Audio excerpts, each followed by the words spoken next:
Azerbaigian, la sposa d'oro. Non dovresti raccogliere la rosa prima che sbocci, mia bella ragazza. Non ti daranno me. Cosa devo fare? Nostalgia di te. Zibeida, con gli occhi verde chiari sei molto bella. Il desiderio di te brucia il mio cuore, oh angelo. Non posso rinunciare a me. Dolce Zibeida, ti prego, sono giallo come una mela cotogna per il dolore. Vieni a me, ti prego. Canzone felice.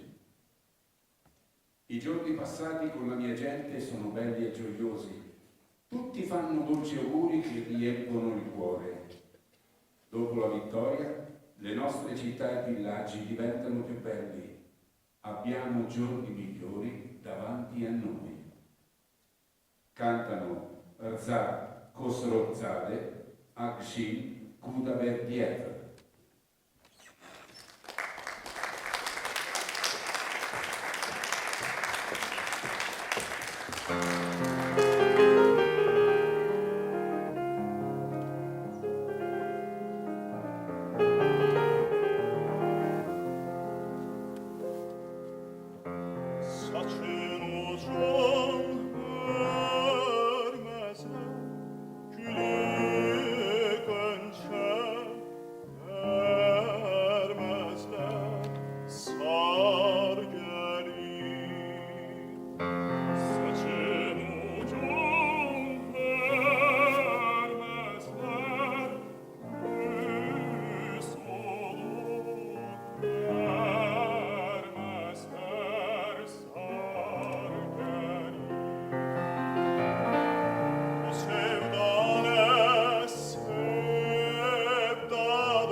göz Zibeyde, sen geçen, sen geçen.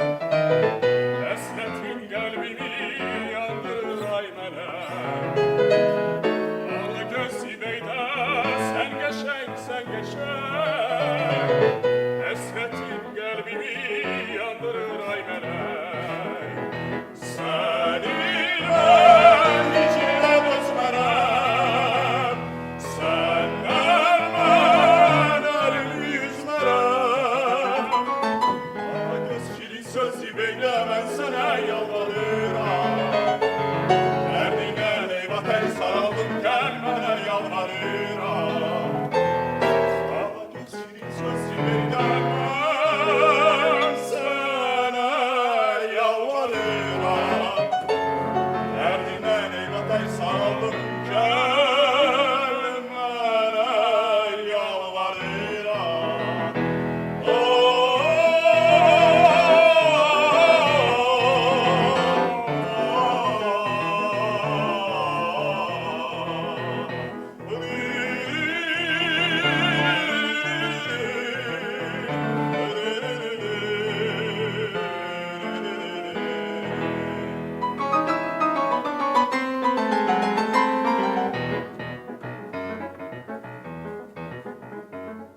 Yaz gelip her yana gül açmıştır çemen. Menüşe tek boynum eğilmiştir gemden. Yaz gelip her yana gül açmıştır çemen. Menüşe tek boynum eğilmiştir gemden.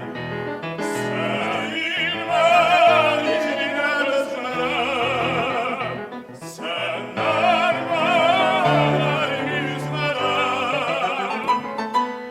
Göz şirin söz Zibeyde, ben sana yalvarıram.